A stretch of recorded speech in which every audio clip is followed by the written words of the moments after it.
It's now 65 years since Honda motorcycles first came to Europe to race in the Isle of Man TT.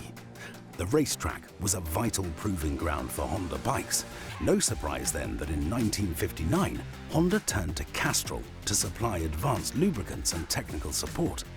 In 1961, Honda recorded its first ever World Championship victory, the start of a golden period that saw Honda and Castrol take 131 race wins and 15 World Championships. Honda was now truly a force to be reckoned with. Fast Freddie Spencer claimed both the 250 and 500cc World Championships on the iconic Honda NSR 250 and NSR 500 in 1985. The RC45 and then the V-twin SP1 and SP2 Honda bikes dominated when Honda entered the World Superbike Championships.